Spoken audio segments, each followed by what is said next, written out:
In April 2025, Craig Fuller, the owner of FreightWaves, saw something in his data that hadn't been there for 40 years. The American interior, the part of the country everybody had written off, was no longer just receiving freight. It was producing it. For 4 decades, the Midwest had been freight's destination, the place trucks dropped imports from Long Beach and Savannah. Now, it was the place trucks were leaving from. Underneath the headlines about decline and dying small towns, something quieter was happening. In the past 4 years, manufacturers have committed $149 billion in new investment to 6 Midwestern states. The biggest semiconductor fab in American history is being built in Ohio. The world's most powerful AI data center is going online in Wisconsin. Iowa, the state nobody thinks about, quietly hosts more data centers than Silicon Valley. The American Midwest is not coming back loudly. It's coming back the way important things always come back, quietly. Here's what's actually happening and what nobody is telling you. One number tells the story, and almost nobody outside finance has heard it. According to research firm JLL, one of the largest commercial real estate data shops on Earth, manufacturers have announced over $149 billion of new investment across the American Midwest in the past 4 years. To put that in context, total U.S. manufacturing GDP is about $3 trillion a year.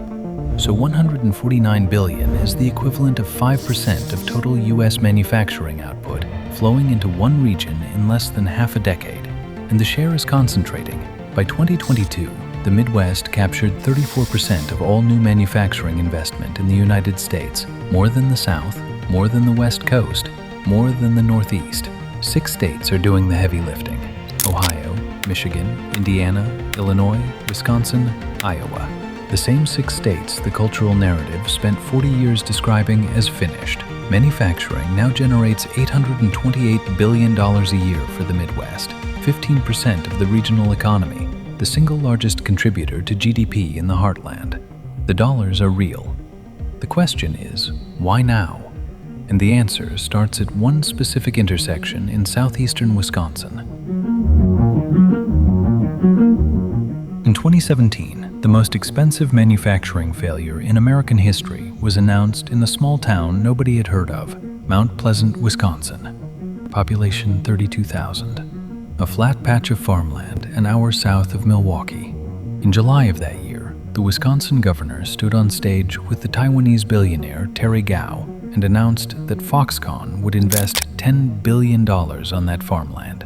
They would build the largest LCD display factory ever constructed outside Asia. They would create 13,000 high-tech American jobs. The state of Wisconsin would provide $2.85 billion in tax credits, the largest single company subsidy any American state had ever offered. It was supposed to be the moment Midwestern manufacturing came back.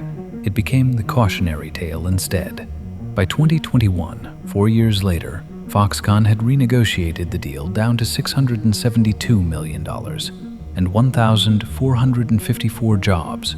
By the end of 2024, actual delivery was around $700 million and 1,200 jobs. The original promise had collapsed to 7% of itself. The fields stayed mostly empty. The buildings stood mostly unused. And then, in 2023, Microsoft bought the land. As of January 2026, Microsoft has committed more than $20 billion across multiple phases at the same Mount Pleasant address. The first AI data center comes online this year. A second $4 billion facility, described publicly as the world's most powerful AI data center, was announced last September. Local zoning boards just approved 15 additional data center buildings worth $13 billion more. Same farmland, same county, different decade, 20 times the original Foxconn promise, and this one is actually getting built. Path dependency does not require attention. It just requires that nothing else has been built. 3 things changed at the same time. None of them were the news.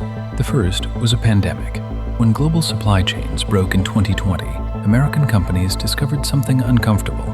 The cheapest place to manufacture on Earth, China, was also the riskiest place to manufacture in a crisis. When ports close in Shenzhen, factories in Cleveland have to wait, so a quiet calculation began. What would it cost to bring critical production home? The second was a piece of legislation almost nobody read. The CHIPS and Science Act, passed in 2022, authorized $280 billion for American semiconductor capacity. Of that, $52 billion went directly to building chip factories on American soil. The third was a sister bill, the Inflation Reduction Act, which seeded clean energy and battery manufacturing with $369 billion in tax credits. Both bills did something unusual. They didn't subsidize any American factory. They subsidized factories built in specific places with the right grid, the right water, the right transit, the right workforce. The Midwest checked every box. Federal industrial policy aimed itself at Ohio for chips, at Michigan and Indiana for batteries, at Wisconsin for AI infrastructure, at Iowa for data centers. Add the post-COVID reshoring instinct, multiply by roughly $400 billion in stacked federal incentive, and you get the structural setup for the largest regional industrial reinvestment America has seen since the Second World War. The headlines didn't catch it. The freight data did. Now here's the part most coverage skips. Announcements are not ribbon cuttings. In February 2025, Intel announced it was delaying its $28 billion Ohio chip fab, the centerpiece of the entire Midwestern semiconductor story, by 5 years.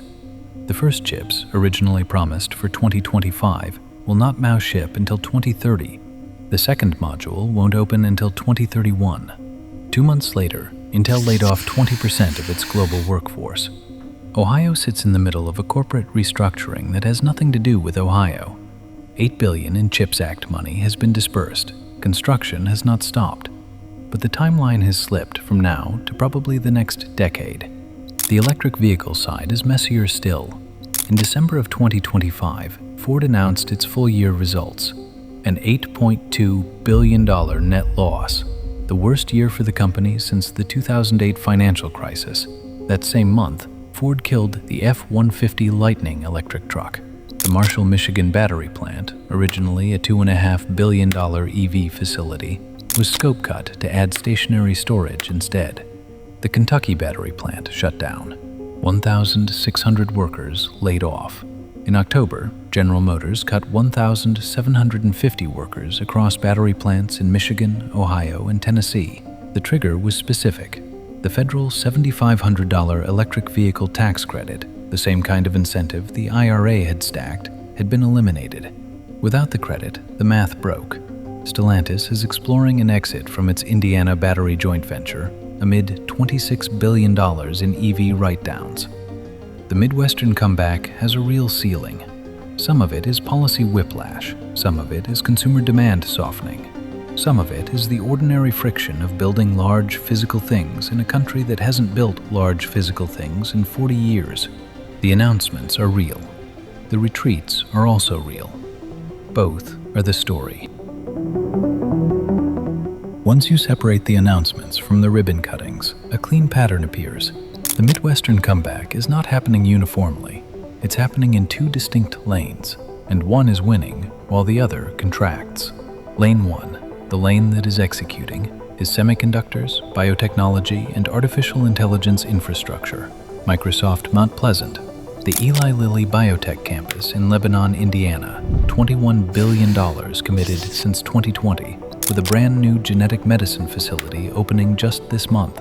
SK Hynix's $3.87 billion memory packaging plant in Indiana, Google's $7 billion in fresh Iowa data center investment. These projects share three things. They are anchored to fixed federal subsidy, they serve demand that does not depend on individual consumer purchases, and they require the kind of high-spec American workforce that already exists in the Midwest. Engineers from Purdue, machinists in Detroit, biotech workers around Indianapolis. Lane 2, the lane that is retrenching, is electric vehicles and EV batteries. Ford, General Motors, Stellantis, battery plants pivoting to grid storage, federal tax credits eliminated, consumer EV demand below expectations for 3 years running. The two lanes share a region, but live in different economies. The semiconductor and biotech and AI side is pulling federal money straight into groundbreaking in 2025 and 2026. The EV side is watching a build-out from 2022 get scaled back as demand and policy soften. If you only follow EVs, the Midwest looks like it's failing. If you only follow chips and biotech, it looks like it's booming. Both pictures are partial. Here is the data point nobody's highlighting, and it is the most important one. For 40 years, the American interior was a freight destination. Imports landed on the coasts, trucks carried them inland. The Rust Belt's job in the global economy was to consume. In April of 2025, Craig Fuller's freight platform recorded something different. The Rust Belt and the industrial heartland were no longer just receiving freight, they were producing it. This is the kind of signal that almost never makes the news, because it doesn't fit any single political narrative. It is too quiet for cable news, too granular for Congress, but it is the signature of a structural shift. When a region starts originating freight rather than just terminating it, that region is making things again. The supporting facts line up underneath. Iowa, the agricultural state nobody associates with technology, generates 60% of its electricity from wind power, the highest share of any state in America. That cheap, stable wind is why Apple, Google, Microsoft, and Meta have collectively committed more than $15 billion in Iowa data centers. When you ask a search engine a question, there is a reasonable chance the answer is being computed in a converted cornfield. Wisconsin still has the highest concentration of manufacturing jobs per capita of any state in the country. Even after a 40-year decline, the industrial backbone never actually disappeared, it just got quieter. The freight is moving outward, the wind is powering the cloud. The factories are being rebuilt, slowly, unevenly, with more delays than the announcement suggested, but they are being rebuilt. The Midwest is not coming back as a copy of 1979. It is coming back as something new. In June of 1979, American manufacturing employment hit its all-time peak, 19.6 million jobs. By 2025, that number was 12.6 million, a loss of 7 million jobs over 46 years, roughly 1/3 of the entire American industrial workforce. That is the baseline reality on top of which the comeback is happening. But here is what the decline curve hides. The Midwest still has the rail, it still has the inland waterways, it still has the natural gas, the wind, the water rights, the trained engineers, and, critically, the unbuilt land within 60 miles of major air freight hubs. When American industrial policy decided in 2022 to subsidize building things in America, the heartland was the only region that still had the physical infrastructure to host that building. The South competes on labor cost. The West Coast competes on capital. The Midwest competes on the fact that the bones of the old industrial economy never got demolished. The geography of business in America is rearranging again. Slowly, quietly, with more setbacks than the announcements suggest, with more federal subsidy than the headlines admit, and with one stubborn piece of evidence, the freight data, pointing in a direction that hasn't existed in this country since before most viewers were born. The headlines say manufacturing comeback. The freight data says structural shift. The unemployment data still says 35% below 1979. All three are true. The Midwest is not roaring back. It is being slowly rewired. For chips, for biotech, for AI compute, for the next 40 years of American industrial geography. The bones were always there. The world is just remembering they exist.